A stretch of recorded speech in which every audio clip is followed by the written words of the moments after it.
Hello, my lovely little gemstones, it's Afira, and welcome back to Fluffuary, a month-long event dedicated to Sanderside ships of all kinds. This is Day 16, Dukeceit.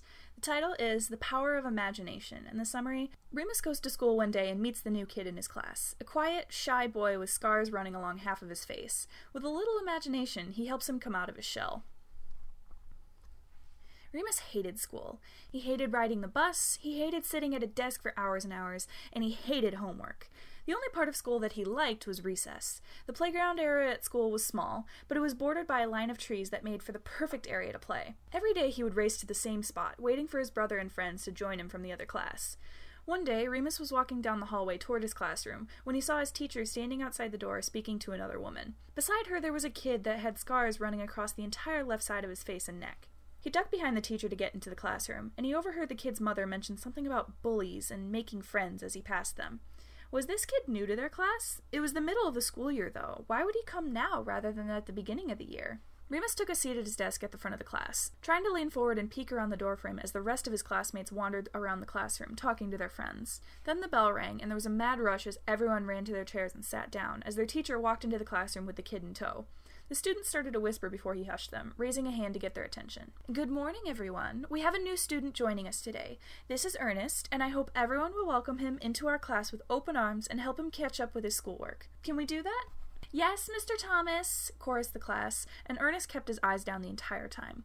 He shuffled to the only open desk in the class, which happened to be the one right next to Remus. Hi, I'm Remus, he whispered loudly as Mr. Thomas started to hand out a worksheet. I think your face looks really cool.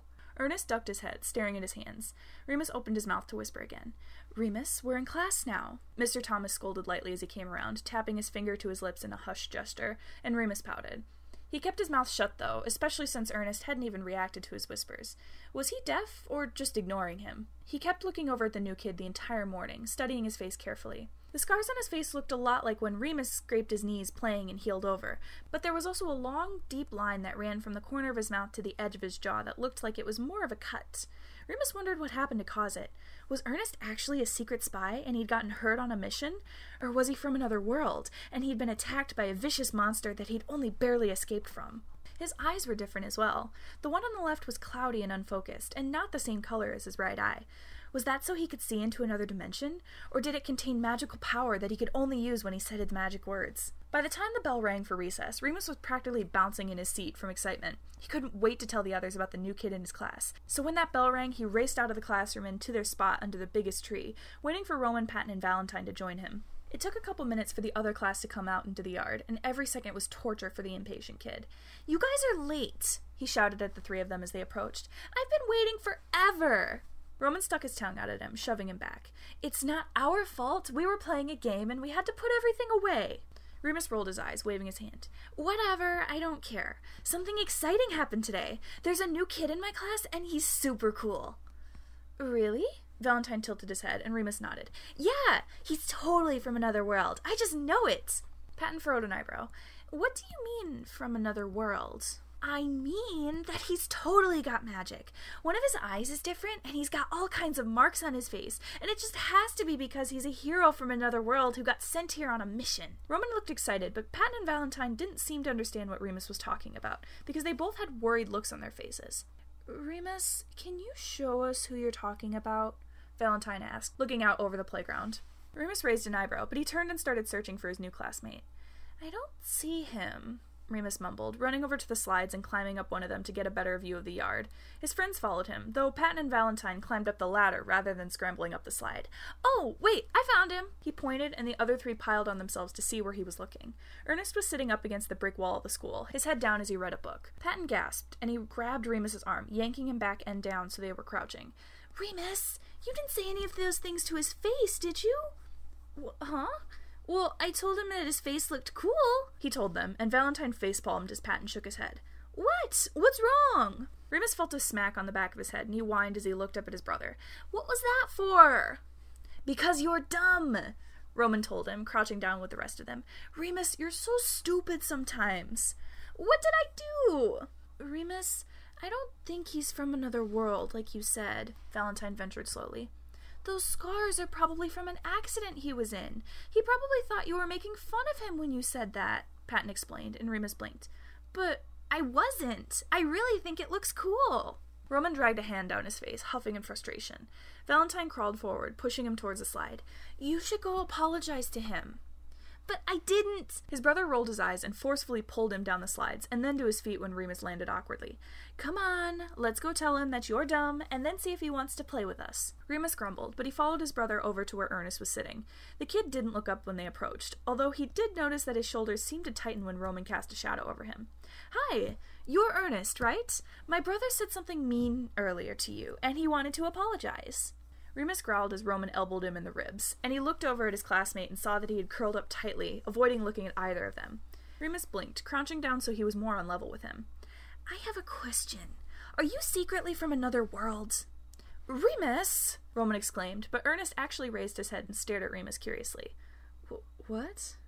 I told my friends that you're totally a hero sent to our world to save us because you've got a special eye and scars from fighting monsters, but they didn't believe me, so you've got to tell them that I'm right. Roman was glowering down at his brother, reeling back to kick him in the side. How stupid was he, saying all those things to Ernest's face? Why, he looked like he was about to cry. Ernest's face twisted, and he ducked his head to hide his face with his knees. He started shaking, and Roman reached down to pull his brother away and yell at him. Then Ernest raised his head again, and they both realized he wasn't crying after all. You got me. I'm actually a time traveler sent from the future. I have to change the past so the world can be saved. I knew it! Remus cheered, pumping his fists in the air. Roman chewed his lip, watching his brother lean even further into Ernest's personal space. You've got to show us your tricks! Ernest blinked for a moment, then he shook his head with the faintest grin. Sorry, I can't. I shouldn't have even told you who I was. Anything could fail my mission. Remus pouted, sitting back on his feet. Aww. Do you want to come play with us? Roman spoke up, and both Ernest and Remus glanced up at him. It's more fun than sitting by yourself, right? Or you can just read your book under the tree if you want. Ernest stared at him disbelieving. Then he shrugged and closed his book, getting to his feet. I guess so. Yes! Remus jumped up and ran back over to Patton and Valentine, who were watching them from their vantage point at the top of the slides. I'm sorry about him, Roman mumbled to Ernest as they started walking over. He's kinda stupid sometimes. It's okay. It's better than what most people say when they see me. Ernest smiled slightly, tucking his book under his arm and following Roman to the line of trees. They spent the rest of the recess play pretending they were valiant knights fighting against dragons and witches, while Ernest sat against the tree, watching them all with a curious look in his eye. Remus? Yeah? You know that I'm not actually a spy from the future, right? Remus sighed, absently drawing circles in the dirt next to him. The other class had been held in for recess that day, so Remus had taken a seat next to Ernest, and they just talked for their outside time. Yeah, I know. But you're still friends with me? Even though I lied? Remus nodded. Of course! Mom told me that I was being insensitive by talking about your scars, and that I should have not said anything unless you said something first. Ernest hummed, watching the other kids playing on the playground. Well, I probably wouldn't have then. It's not something I like to talk about. Kids at my last school made fun of me for how I looked. They're idiots, Remus insisted. Maybe, but I wanted to thank you, Remus. Huh? Thank me for what? Ernest smiled, leaning over and pressing a quick kiss to Remus's cheek.